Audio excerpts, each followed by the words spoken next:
자, 11위부터 확인해 보도록 하겠습니다. 지금 보면은 전방산업과 후방산업에 대한 이야기네요. 산업의 종류를 한번 보죠. 부품, 장비, 단말기 이렇게 있어요. 그러니까 전방산업이랑 기업이 어떤 수익을 창출한 기본적인 것들에 대해서 먼저 이제 생산 흐름 자체의 산업의 생산 전에 있는 거다라고 한다면 만들어진 것들을 통해서 이제 후방산업, 에이스 마케팅이 들어가는 거죠. 상품이 팔리고 나서 이제 그 다음에 관리되는 것 중에 하나입니다. 일종의 자동차 자체를 판매한다라고 한다면 나와 있는 사례대로 전방이 된다라고 한다면 부품이나 이런 소재들이나 이런 것들이 이제 후방산업에 대해서 관리를 하게 되는 거죠. 편의성과 안정성에 대해서 관리를 한다라고 하게 되고 우리가 이제 주변에서 소비자들 쉽게 볼 수 있는 게 이쪽에 또 해당하게 된다라고 보시면 될 것 같습니다. 수출이 600억 달러를 첫 돌파했다. 예, 제가 이제 11월 시사상식할 때 555억 달러에 대해서 말씀드렸을 거예요. 지금 이렇게 돼서 600억까지가 누적되게 되면서 나름대로 수출의 비치가 엄청나게 이제 우리가 고점을 올라가고 있다. 이게 코로나에서 났을 때 11월 달에 이제 거의 3.9% 증가하면서 기저효과 같은 건 없는 거죠. 우리나라는 지금 수출을 굉장히 많이 하고 있습니다. 11월 수출 자체가 32%가 올라갔다라는 것은 이게 말도 안 될 정도로 커지는데 물론 여러분들 생각에서는 그게 지금 와닿지 않을 수도 있을 거예요. 우리가 수출이라는 업종에 종사하는 사람들은 아니니까지만은 굉장히 화려한 배가 부족할 정도로 지금 많이 되고 있습니다. 이 9대 주력 산업이거든요. 메모리 반도체. 이거 보세요. 우리나라가 선도하고 있는 거. 중국가 0.2, 6.7, 62입니다. 그러니까 2000년에서 현재 지금 보게 되면 48전에서 이 점유율이 얘네는 0.1, 0.1 늘었는데 우리 이렇다니까. 그러니까 5년 후가 되면 이게 65까지 하게 돼서 중국이 많이 성장하고 있는 건 사실입니다만 우리나라 점유율이 줄어들진 않아요. 역시 이렇게 올라가게 되고 일반 기계는 여전히 일본이 강합니다. 근데 점점 이제 중국이 이제 강하게 돼서 17.6%까지 잡게 될 거고 우리나라 3.8인데 나름대로 노력하고 있는 중이고요. 자동차 보시면은 일본이 압도적이죠, 이거는. 아니 저 8에서 하는데 지금 중국이 굉장히 성장하고 있어요. 물론 중국 자동차 자체에 대한 인지는 높지 않은데 중국이 인성이 많아요. 홈버부터 시작해서 중국이 가져가는데 볼보도 가져갔죠. 그러다 보니까 이렇게 높아지게 됐습니다. 에틸렌 석유화학 같은 경우도 중국이 이제 오게 돼서 가운데 중국이 줄을 그어버렸죠. LCD 같은 경우 29위에서 이거 보세요. 우리나라 공장이 이제 중국에 만들어서 하다 보니까 중국이 기술 가져가서 이렇게 되고 지금 이 LCD 쪽 같은 경우 15에서 60입니다. 그래서 못 만들지 않아요. 중국제라고 해서 막 후지다 이렇게 막 생각하기보다는 이 디스플레이 기술 굉장히 발달해 있어서 어떤 영상을 보거나 그것도 굉장히 이 가격에 이걸 만들어? 라고 하는 것들이 많이 있습니다. 조선 같은 경우는 3.2, 3.4 B가 떴어요. 우리나라랑. 근데 지금 완전히 우리나라에 있다가 중국이 성장을 했죠. 하지만 이거는 제가 보기에 예상치가 꼭 반드시 이렇지는 않습니다. 거의 저는 조선 같은 경우 비슷하게 가지 않을까 중국이랑 이렇게 보고 있고 이게 9대 주력 산업이라고 보시면 됩니다. 이 수출이 8개월 연속 증가했다라는 것은 우리나라의 가장 기저에 있는 가장 큰 경제들 주력 산업들이 커졌기 때문에 그만큼 우리나라가 가져가는 파이는 커지게 될 수밖에 없다라는 거 보시면 됩니다. 자, 고교학점제 도입 일정입니다. 이 고교학점제라는 거 익숙하지 않겠지만은 아마 지금 현 중학교 3학년 애들, 2학년 애들이야 전국이 되겠네요. 2학년 애들 같은 경우 전국 완전히 완벽한 학점제로 바뀝니다. 시수제가 사라져요. 그러니까 몇 시간 동안 수업을 채워야 된다가 아니라 내가 어떤 학점을 이수해야 돼로 바뀌겠지. 그러면 여러분 이제 대학교에 가보신 분도 있고 안 가신 분들도 있을 겁니다만 이 대학교 다니게 되면 몇 가지 학점 이수에 대해서 인터넷으로 하거나 학점을 이수할 수 있는 다른 수단들이 조금 있죠. 이 학점이라 이렇게 채워 넣을 수 있는 방법. 사실 그게 대학 입장에선 편해요. 학점을 받는 만큼 원래 비용 받아야 되고 이게 규정이 돼 있기 때문에 그게 편해요. 그렇게 인정을 해준다라는 거는. 여기 보시면 일반고 단계적 적에서 학점제로 완전히 바뀌는 게 현 중이네요. 이 마이스터고 특성하고는 학점제로 바뀌다가 지금 여기 나와 있습니다. 이거 보시면 학점이 192학점이죠. 학점이 낮아졌어요. 단일에 대해서 지금 낮아지고 이렇게 2506시간 충성량도 바뀌게 됩니다. 결국 이 수업이라는 데에 대해서 고등학교에다 책임지는 것이 아니라 서로 나눠서 하게 되고 창체 18학점이 포함되어 있죠. 74학점 이렇게 돼서 6교시 수업으로 완전히 통일하게 됩니다. 아 저는 진짜 6교시가 뭐야. 10교시 하고요. 예, 11교시도 있었어. 그러니까 이게 보충이라 그래서 이렇게 방과학교 포함하기는 비슷하겠지만 그렇게 됐고 마이너스 1교시 들어봤어요? 진짜 7시에 가가지고 그거 하는 거 EBS 보는 거 그런 거였는데 그때는 왜 그렇게 공부를 많이 시켰는지 모르겠어. 라떼는 말이야죠. 그러니까 예전보다 지금의 공부량이 많아졌어라고 생각하지는 않습니다. 그때 과목이 너무 많았어요. 쓸데없는 게. 근데 지금은 이제 바뀌게 되면 수업이 점점 줄고 있는 추세를 보이게 됩니다. 현행 대입제도 가게 되는데 미래형 대입제도 보면 현 초육부터 이렇게 증가하게 됩니다. 이 미래형 대입제도가 완전히 바뀌게 되면서 성취도하고 바뀌게 되고 시스템이 이때는 이렇게 되는데 분명히 이때 시도가 이때부터 확실하게 이루어지게 돼요. 선도학교 비중이 100%라는 거 이제 선도학교가 따로 없는 거예요. 다 하는 거 이렇게 보시면 되죠. 그래서 공통 과목으로 바뀐다라는 게 여러분이 기억했었던 그런 과목들을 다 선택으로 돌려버린다라는 게 이쪽입니다. 또 디지털 소양이라 그래서 무슨 뭐 코딩하고 이런 것도 많이 배우는데 저 뭐 그게 우상 교육이다라고 제가 안 받아봐서 잘 몰라요. 제가 이제 컴퓨터에 능숙하냐라고 했을 때 애매하긴 합니다만 이러한 걸 배우는 게 고교학점의 특징입니다. 그래서 미래형 대입 방안이라고 아까 여기 나와 있는 거 미래형 대입제도 있죠. 이것도 이제 나오게 되는데 2012 교육과정 교실 개편안 발표인데 아직까지 정확하게 나와 있지는 않습니다만 수능을 주관식으로 본다가 지금 가장 정설이 되고 있다라고 보시면 될 것 같습니다. 자, 국제기준부는 학교민주 시민교육이에요. 그래서 지금 보게 되면 이제 새롭게 변화되는 교육 시스템이 이렇다라는 거예요. 난민인권, 평화, 청소년, 역사, 생태, 성평등. 지금 서울특별시 교육청으로 해서 나와 있는데 지금 이슈가 좀 다르죠. 우리 때 했었던 거랑. 그래서 이런 식으로 해서 민주시민교육, 민주시민을 만들겠다가 이제 우리 교육의 목표고 이런 개념들에 대해서 가르쳐 주겠다라는 거죠. 어찌됐든 교육의 시스템이나 슬로건 자체 이게 나쁘다고 볼 수가 없어요. 줄 세우기 안 하겠다라는 건데 하필이면 또 이게 대입제도 만나게 되면 또 이게 변질된다는 게 하나의 특징이죠. 그래서 교육이란 것은 정말 솔직히 우리가 비난을 하고 욕을 합니다만 쉽지 않다라고 말씀드릴게요. 자, 디폴트와 모라토리엄입니다. 바로 헝다가 실질적인 디폴트 상태, 배째라는 거죠. 거기 한자라는 게 헝다 집단이라고 지금 나와 있는데 항대 집단이죠. 헝다 그룹에 대한 이야기인 것 같고 디폴트라는 거는 부채를 갚아야 되는데 못 갚는 거예요. 나 못 갚겠다 이건. 모라토리엄은 지금은 못 갚는다라는 거야. 지금 못 갚는데 이게 언젠가는 반드시 갚겠다. 그래서 국가 입장에서 모라토리엄 선언이라는 것은 지금 일시적 못 갚기 때문에 이러면 IMF 가는 거고요. 모라토리엄에 대해서 지금 하게 되는 게 지금 상하는 의사가 있다라는 건데 디폴트는 안 되겠다라는 거예요. 그래서 우리나라가 예전에 IMF 들어갔을 때가 이 모라토리엄 상태였고 디폴트로 같은 게 아이슬란드 같은 데가 그래서 못 갚겠다라고 해서 국가 이제 땅을 팔아야 되는 그런 상황까지 왔었던 것 중에 하나인데 이게 헝다가 디폴트라는 것은 완전히 이제 이 기업은 이제 회생 불가능이란 그런 얘기라고 보시면 됩니다. 나름대로 이제 헝다에 대해서 지금 이 디폴트 상태에 대해서 중국이 이걸 매니지할 거다라고 봤었는데 상환하기 어렵다라고 하게 되면서 이제 중국이 여기서 몸을 돌렸어요.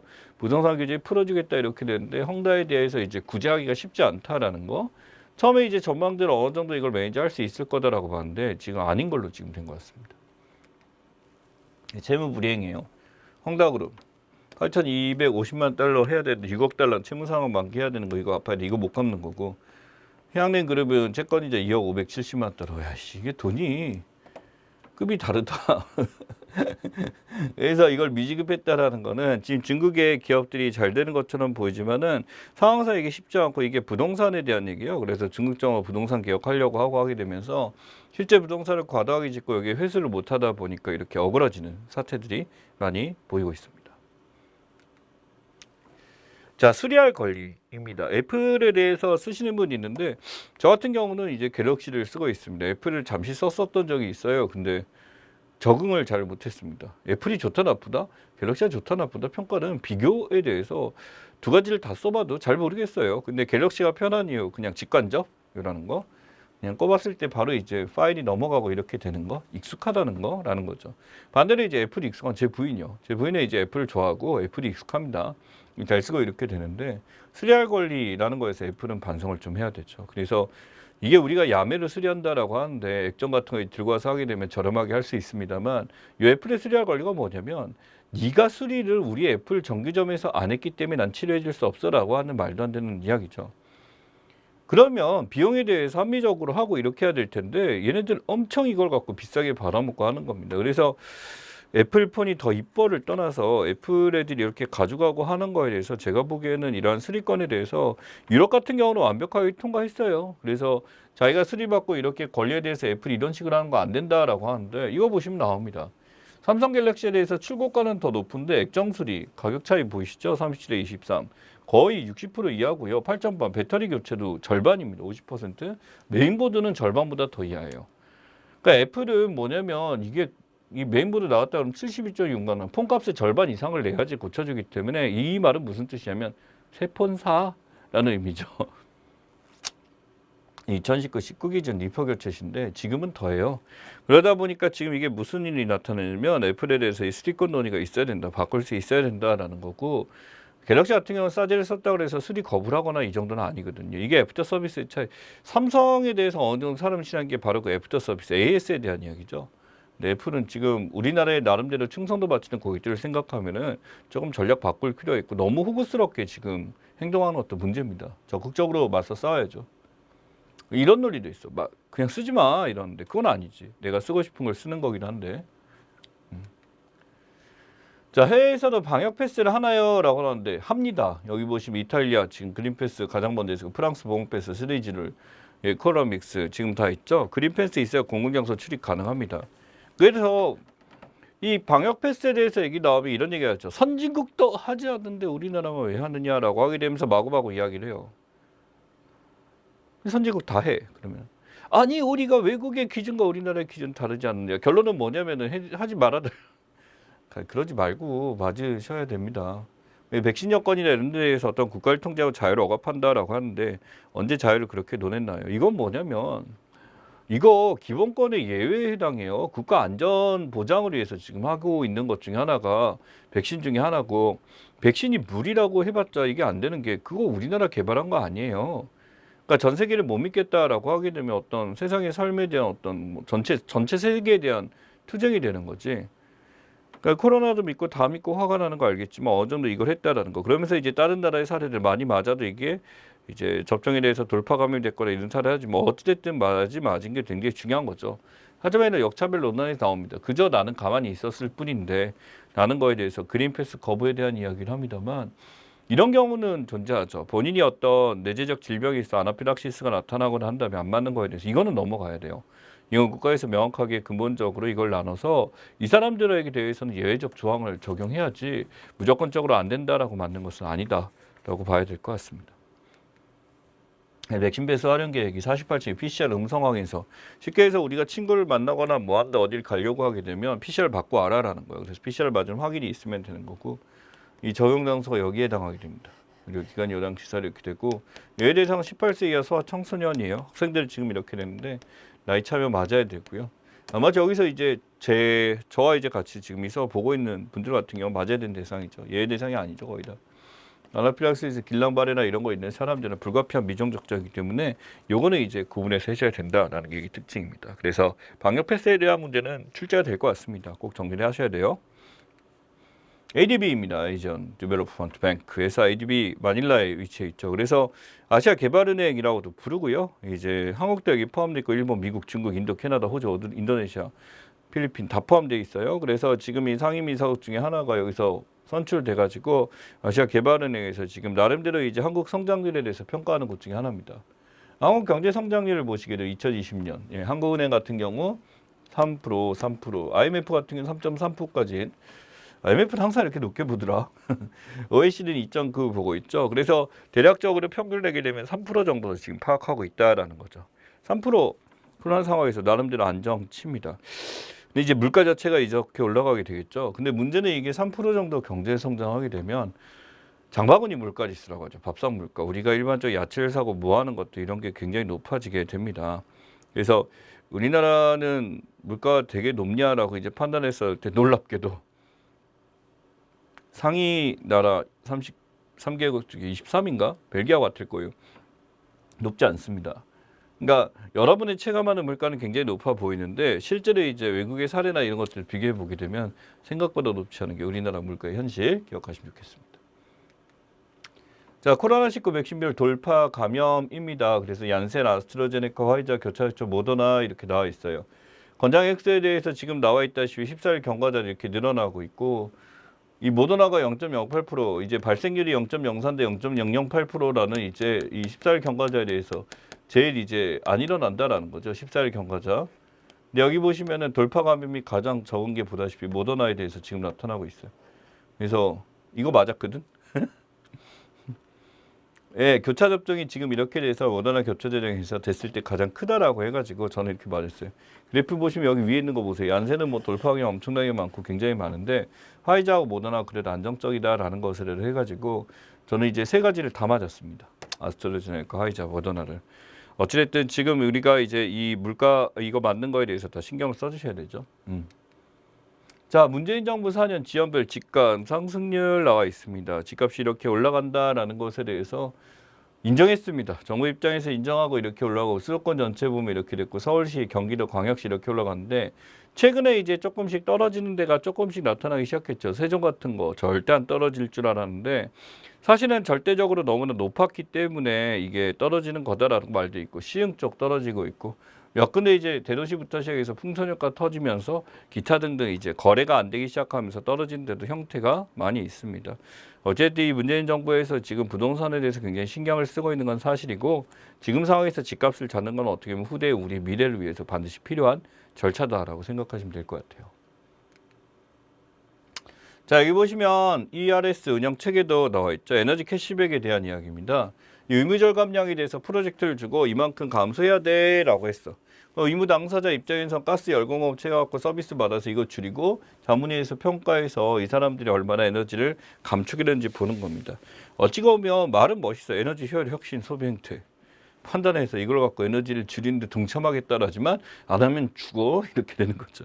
그래서 이 시스템이 되게 지금 길게 돼 있는데 여기 보시면 기기효율 관리 제도라고요. 여기 보면 고효율 에너지 기자재라고 해서 이 연도별로 지금 나와 있습니다. 계속적으로 이렇게 줄여 나가야 되는 거죠. 여기면 대기전력 저감에 대해서 대기전력 이제 대기전력이라는 게 우리 사용하지 않고 가만 내비뒀을 때 그 떨어지는 정도에 대해 떨어뜨려야 되는 거. 전자레인지 비료도 지금 있고 나다진 분명 소위 재료까지 이렇게 되고요. 3.4인프 이동식 에어컨이나 지금 의료과학 에어프라이 같은 거 이런 것들 소비율 등도 높여야 되고 이런 식으로 개편돼서 계속 바꾸고 있습니다. 그래서 지속적으로 이런 에너지 공급자 효율 향상 의무화 제도 ERS라고 하고요. 이런 것들이 지금 개발되기 위해서 지금 사용하는 에너지에 대해서 되도록이면 국가에서 탄소 중립, 탄소 제로국까지 가려고 하죠. 예, 그러다 보니까 여기에 이제 기반하여 이루어지는 시스템이다라고 보시면 될 것 같습니다. 자, 재형 법정주의 나왔어요. 범죄 형벌을 미리 법률로서 규정하여야 한다는 거, 근대형법상. 그래서 이 법이라는 게 죄라는 것은 법이 정한 대로 받아야지 내 마음대로 너 사형 막 이런 식으로 마음대로 하면 안 된다라는 거죠. 재형에 대해서 대립된다, 범죄 없으면 법률 없이는 형벌도 없다라는 거 기억하셔야 됩니다. 그래서 우리가 죄를 치를 때 그런 법정에 나와 있는 것까지 받게 되면 이건 재형법정주의 어긋남으로 함부로 받아서는 안 된다라는 얘기에 대해서 하는 거죠. 하지만 지금 나왔을 때 문제가 되는 게 바로 윤창호법에 대한 이야기입니다. 이 윤창호법이 과도하다라는 위헌 결정이 나타났죠. 그래서 이제 음주운전에 대해서 이제 막아야 된다라고 하게 되는데 지나치게 엄하게 잡는다라고 하는 거죠.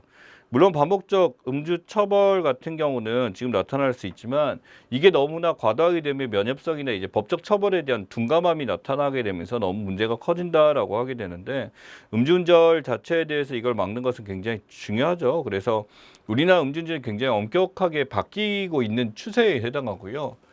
외국은 더 심해요. 진짜 심각해요. 여러분 사형도 있고 진짜 엄청 많이 막습니다. 1년 이상 징역이었는데 개정은 이렇게 됐죠. 무기징역인 3년 3년. 그러니까 엄청 이게 살인 미수 정도로 보는 거예요. 적발에서 2회 이상에서 1,000만 원, 2천만 원. 0.3으로 한 잔만 마셔도 걸리게 만들었고 0.1에서 0.08% 운전면허 취소가 됩니다. 0.08 이상인데 과거 기준에는 정지 수준이었었는데 이렇게 되니까 이거는 운전 아예 못하게 되는 거고 3년 적용되는 게 있으니 2회 이상이라고 나왔죠. 그래서 취소됐었을 때 제치력 제한되는 기간에 대해서 지금 이렇게 증가하게 되고 그러니까 이게 음주운전 절대 안 해야 되는 것 중에 하나던데 이 윤창호법이 바뀌게 되면서 되게 애매한 상황이 됐다라는 거죠. 사실은 우리나라 법적 처벌에 대해서 이게 헌재가 이상한 결정을 했다라기보다는 너무나 과도한 거에서 제동을 건 건데 솔직히 아쉽습니다. 그러니까 정말 잘못된 행위는 막아야 되지 않을까? 실수한 것에 대해서 너무 가혹한 사회다라고 부르기에는 우리나라는 실수를 많이 덮어준 것 같거든. 그렇죠? 자, 하는 금리 인하 추가 대책입니다. 여기 보시면 한은에 대해서 금리 후악 떨어지죠. 미국 보세요. 후악 떨어지죠. 자, 이게 바로 뭐냐면 미컷입니다. 이 미컷 같은 경우는 갑자기 금리 인하를 촥 단행해서 떨어뜨리게 되는 것 중에 하나고, 이 큰 폭 인하가 되게 되면 이게 바로 뭐냐면 갑자기 금리가 떨어지기 때문에 미친 듯이 사람들이 돈을 갖다 쓰기 시작하고 투자를 늘리기 위해서 하는 것 중에 하나죠. 글로벌 금리 인하 되다 보니까 이제 부동산이나 이런 것들은 가게는 좀 부담이 될 수도 있습니다. 그러니까 부채 자금 부담이 될 수 있죠. 어찌됐든 여기에 대해서 은행 증가성, 유동성 증가하게 되고 기준금리 나니까 투자 막 올라가게 되면서 이 초저금리 시대가 있었죠. 근데 이게 마감되기 시작하면 다시 이자가 올라가게 되는 현상이 나타나고 변동금리 같은 건 말도 안 되게 높아지게 되는 사태가 나타날 겁니다. 그래서 지금 갑자기 빚컷이 끝나게 되고 되돌아가게 되면 예적금이나 갑자기 사람들 돈 몰리죠. 이자 많이 준다니까 확정 금리 받고 이렇게 들어가려고 하는 것들이 증가하게 되죠. 자, 이 출구 전략입니다. 출구 전략, 테이퍼링이라고도 부르고, 이 출구 전략은 외환시장 입장에서 달러 공급 축소, 강세, 엔화 약세, 공급 축소하니까 당연히 강세 나타나고 엔화는 떨어지고 엔화 대비 원화값 절상 나타나고요. 반대로 이제 금융시장에서 미국 시장의 금리가 다시 올라가게 됩니다. 다시 회복하게 되니까 국내 시장 금리 동달아 이제 동반 상승하게 되죠. 아까 그래프도 보다시피 이렇게 미국이 변화하게 되면 같이 변화하는 그래프 우리 보여주고 있잖아요. 실물 시장도 이제 수출 증가 이루어지게 됩니다. 달러 케어니까 달러 갖고 물건 사기 되게 좋아지게 되는 거고, 일본 수출 같은 거 경쟁력 악화 될 수밖에 없게 되는 상황이 출구 전략의 특징입니다. 자, 변호사 비밀 유지권, 손정권 검사 구속영장 나타났죠. 우리가 이제 고발 사주 의혹이라고 그래서 대신 이제 고발하게 해달라고 했던 것 중에 하나입니다. 근데 그런 것을 이제 조사할 때 이제 변호사 높음 사무실 습격해서 이런 거 다 가져가고 할 수 있느냐라는 건데, 나경원 의원이 전 의원이죠. 이제 얘기했던 거는 비밀의 의사결원이나 이런 것들 증거로 사용해서, 다만 여기 뒤가 중요해요. 법률에 특별한 규정이 있는 경우는 그러하지 않다. 하지만 현행에 대해서 누군지 규정이 있거나 공개를 요구할 수 없다라고 했었고, 없다가 아니라 저 아래 보게 되면 그러하지 않다. 상황에 따라 할 수 있어야 된다라는 것에서 변호사에 대해서 잡고 있는 것들 중에 하나입니다. 어찌됐든 이 고발 사주역이 굉장히 컸었던 거고, 이 비밀 유지권을 지켜줬냐 안 지켜줬냐 변호사에 대한 얘기 많았죠. 이 김웅 국민의힘 의원이라고 이 사람이 미적지근하게 하다가 지금 거의 이제 다음번에 안 될 거예요. 뉴스버스 통화하고 하다가 명확하게 쉽게 봤죠. 쉽게 얘기하지 않다가 이 손정권 검사 친분이 있어갖고 이 정보를 마치 처음에 아는 듯이 퍼뜨리다가 그만 커졌기 때문에 문제가 됐습니다. 그래서 최강욱 민주위원건이랑 고발장을 접수해가지고 이런 거 하게 된 거에 대해서 본인이 직접 한 게 아니라 검사한테 이것을 이야기해서 대신 이걸 했기 때문에 문제가 되는 거고, 지금 이게 이 대선 후보인 윤석열 대선 후보와 굉장히 이제 관련이 크기 때문에 이슈가 커졌던 것 중에 하나입니다. 자, 가계부채 관리 방안 주요 내용 나왔어요. 그래서 우리나라 아파트값이 평균 6억 원 돌파를 했다라고들 하죠. 그래서 서민담보대출이 안 되다 보니까 지금 이제 DSR 기준이 이게 바뀌어야 되는 겁니다. 예상대책은 이제 DSR 적용 기준에 대해서 은행 40, 지방은행 80 해갖고 지금 있는데, DSR 하게 되니까 차주별로 적용하겠다, 바꾸겠다라고 나왔고요. 10%포인트 현재 지금 15%포인트까지 지금 우대를 해주겠다라는 걸로 바꿔주고, 8천만 원 이하에 대해서 지금 6억 원 이하에 대해서 했다가 신혼부부 같은 경우는 좀 대상을 확대하겠다. 만기채장 3년 정책 모기지에서 50년까지 국가보증 통해서 어느 정도 장기적으로 살 수 있게 장기주택처럼 해주겠다라고 하는 것들. 그래서 관리 방안에 대해서 지금 나오는데 확실하게 시작됐냐라고 보기엔 애매해요. 여기서 이제 맨 처음에 나와 있는 DSR이죠. 총부채 상환 기준, 상환 비율이죠. 원리금 상환 비율에 대해서 본인이 벌고 있는 데서 얼마나 내가 갚을 수가 있는가라고 하는 거죠. 그래서 소득액에 대해서 차지하는 부채 갚을 때 이제 차지하는 비중에 대한 이야기고, 당연히 이 비중에 대해서 이게 작으면 작을수록 더 빌려줄 수 있는 거지, 돈 빌려줄 여력이 더 있다라고 볼 수가 있으니까라는 거죠. 이게 여기 나와 있는데 17.6년치 월급을 모아야 서울의 중간가격 주택급에 나와 있어. 그러니까 얼마나 돈을 벌어야 서울에 집을 사냐라는 것들이 여기 나와 있는 거죠. PIR이라고 합니다. 이제 국가에 대해서 지금 나타났을 때 이 PIR이 소득 대비 주택 구매 가격 비율이라고 해요. 소득에 대해서 주택 가격 비율이 얼마냐라고 했을 때 국가도시 비교하면 타이페이 보세요. 30 저렇게 높아요. 소득 대비 지금 국가 대비 비율이 이렇게 되고, 서울 같은 경우 지금 20.55 해서 나와 있습니다. 이 주택을 구매한다라는 게 PIR이라는 게 주택가격 가구 소득을 나눈 거예요. 주택가 가구 소득 나왔을 때 이게 수치가 높다라고 한다는 것은 그만큼 소득이 낮다. 또는 반대로 집값이 비싸다라는 거죠. 워싱턴 미국 같은 경우는 보다시피 집값이 상대적으로 싼 편, 소득이 크다라고 볼 수 있고 이렇게 되는데, 타이페이 방콕이나 이런 집값에 비해서 그만큼 소득이 적은 나라다라고 볼 수 있습니다. 그래서 이 집값이 점점 올라가게 되면 PI로 올라가서 점점 어디로? 왼쪽으로 이동하게 되는 거지. 자, BTS 미국 3대 음악상 수상. 뭐 이거는 우리 참 어떻게 보면 우리 시사상식 시장의 시사상식 이세진 상식은 BTS의 팬입니다. 라고 하기보다는 아니 그만큼 충분히 이제 이슈로서 중요하기 때문에 보고 있는 거죠. 빌보드 뮤직 받았고요. 아메리칸 뮤직도 AMA, 그래미 어워즈까지 해서 베스트 그래미 어워즈, 베스트 팝 듀오 그룹 했는데 이 그래미가 욕을 많이 먹죠. 지금 이렇게 하기는 지금 왼쪽에 보시면 우리 BTS가 하는 게 정말 많은데 이거는 미국 백인들 위주로 이렇게 되다 보니까 좀 문제가 됐습니다만 나름대로 그래미에서 또 우리 BTS를 또 폄하할 것인가 이제 안 볼 것인가라는 것에 대해서 하다가 결국 이 팝듀오 그룹 하나로 이렇게 줬었던 거죠. 사실은 그래미 최고상을 받아도 전혀 문제가 없을 정도로 월드와이드 앨범에 올라서 많이 팔렸는데 좀 애매한 것 중에 하나다라고 볼 수 있습니다. 자, 여기 보시면 AAPP라고 해서 바로 어레스티드 잡힌 건데 이게 우리 매일 다뤘죠. 미얀마 군부 독재에 대해서 지금 지속적으로 보고 있습니다. 시민방위군들에 대해서 이게 붙잡힌 사람들에 대해서 781명 죽었고 4,916명 잡혔고 여전히 이제 구속 상태에 있는 거고 지금 이러한 것들이 우리 사회에서 볼 수 있는 것이 아니라 우리 사회 역사 속에서나 봤던 것이 지금 현실에서 이렇게 나타나고 있다라는 것들. 수배된 사람 1,561명. 이런 식으로 지금 미얀마 사태에 대해서 사람들은 많이 보고 있고 이 군부 독재 아직까지 자행되고 있다라는 거죠. 이 아웅산 수치입니다. 무피한 권력에 대한 공포다라고 했는데 이번에 처리에 대해서 이제 잡게 되면서 이 PDF 시민 방위군 입장이 굉장히 난감하게 됐었던 것 중에 하나죠. 어쨌든 아웅산 수치의 지금 거치에 대해서 많이 얘기하고 있습니다만 방역조치 위반으로선 잡아넣었다는 것 자체가 군부 쪽에서 이제 수치 활동을 막겠다라고 하기 때문에 미얀마에 대해서 당연히 비판하는 국제사 인권단체 비판 목소리는 더 커진 상태다라고 볼 수 있습니다.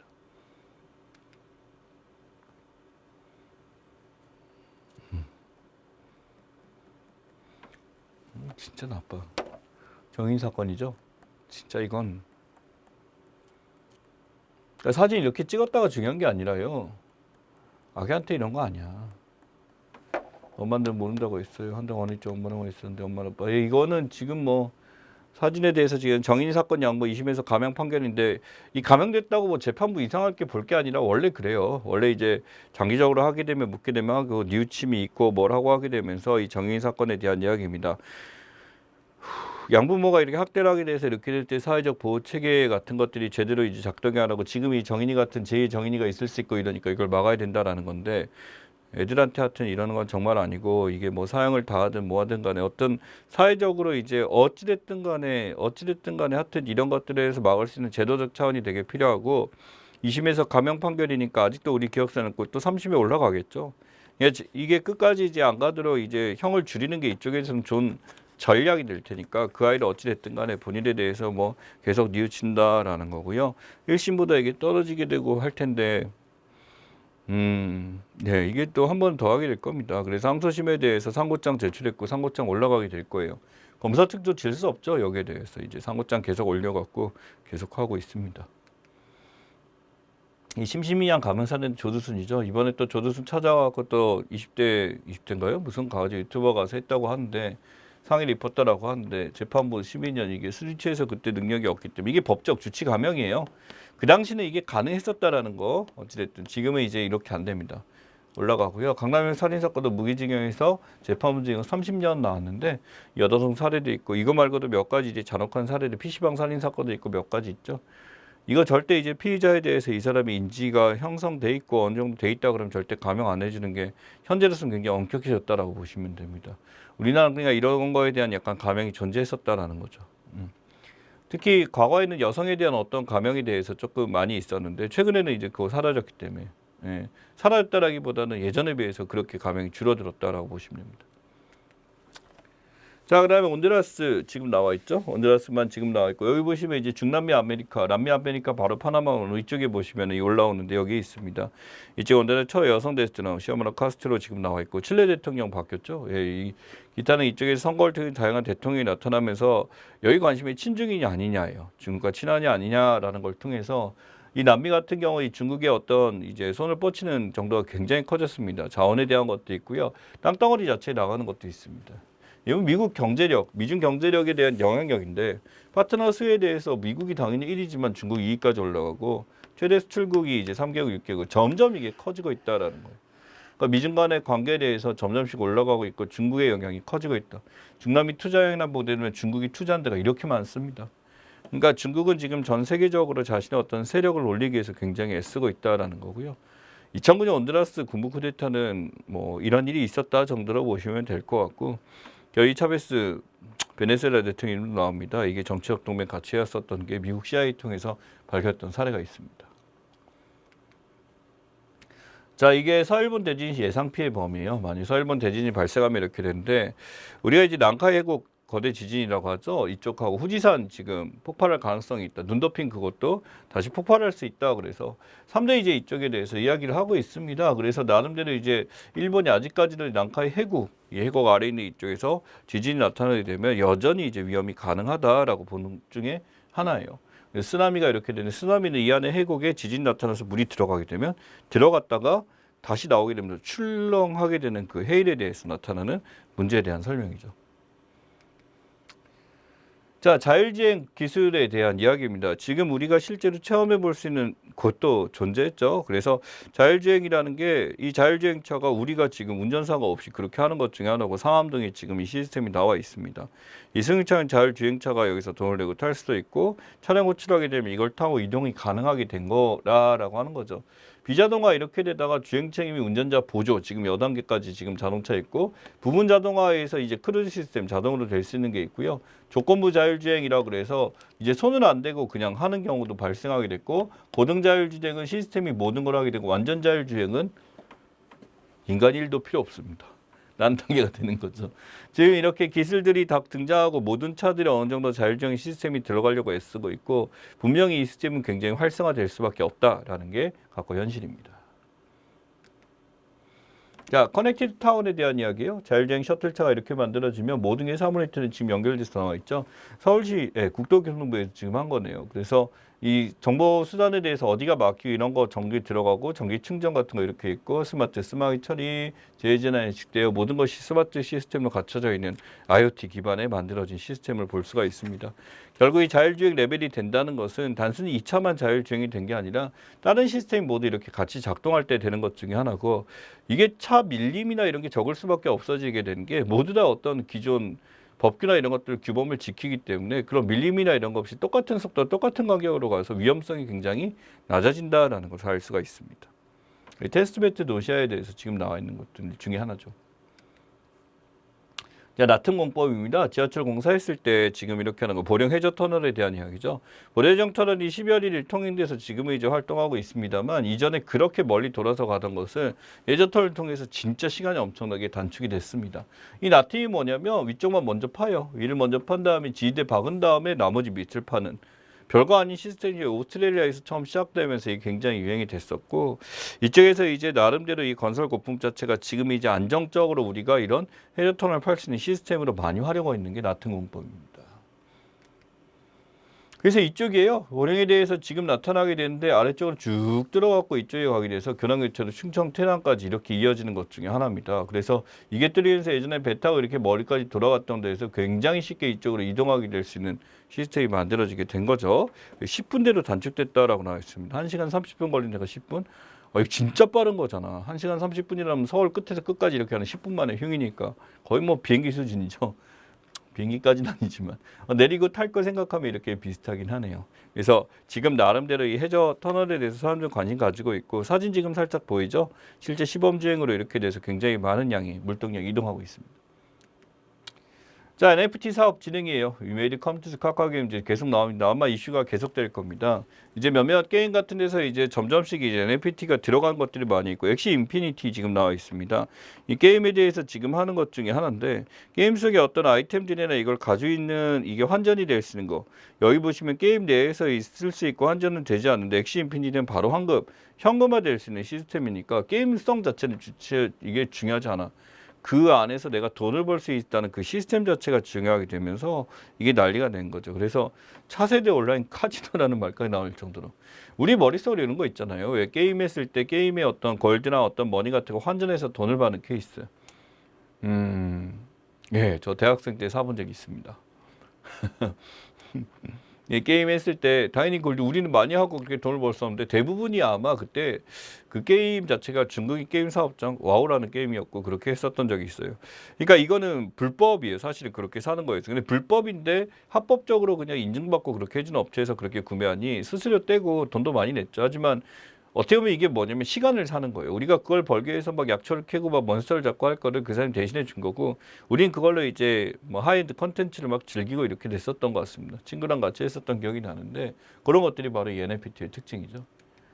그래서 지금 이 게임이 엑시 인피니티입니다. 지금 보면은 굉장히 귀엽게 모바일 게임처럼 이렇게 보이는데 이게 중요한 게 아니라 지금 이 게임을 통해서 돈을 벌 수 있다니까. 그래서 게임 자체가 지금 나와 있는 게임들 수준 굉장히 높아요. 막 영화 같고 이렇게 되는데 지금 이러한 것들이 여기서 나타나는 것 중에 하나입니다. 보니까 귀엽긴 하다. 그지? 엑시 인피니티. 자, 네, 메시입니다. 예, 7번째 발롱도르 수상에서 지금 수상한 거 보이시죠? 2021에서 1월 메시 가져간 거 보입니다. 역시 이제 이 메시가 받아간 발롱도르 최고의 선수를 뽑는다 그래서 프랑스에서 이제 이걸 주게 되는 황급히 공이라는 의미가 되는 거죠. 이것도 있습니다만 골키퍼한테 주는 게 또 따로 있죠. 그래서 이 골키퍼한테 주는 게 소위 말하는 여기 나와 있는 발롱도르 말고 그 야신상이라고 하죠. 그래서 이 두 가지에 대해서 구분을 하셔야 되고, 기본적으로 여기 보면 크리스티아노 호날두 지금 현역들이죠. 이 현역들이 이렇게 받는 거에서 나눠지고 이제 예전에 이제 선수들이 이렇게 많이 받아갔던 사례들가 보입니다. 어찌됐든 우리는 이런 전설들과 함께 살아가고 있는 거고, 제가 축구를 아주 좋아하는 건 아니지만 좋아하는 분들 많이 있죠. 이제 이런 사람들이 같이 이제 현 시대를 뛰면서 보여주는 모습들 굉장히 중요한 부분이 아닐까라고 생각을 합니다. 자, 여기까지 시사 상식에 대해서 많은 얘기 나눴었고요. 이제 뒤에 있는 예상 문제들 한번 여러분들 풀어보시고 연습해 보시기 바랍니다.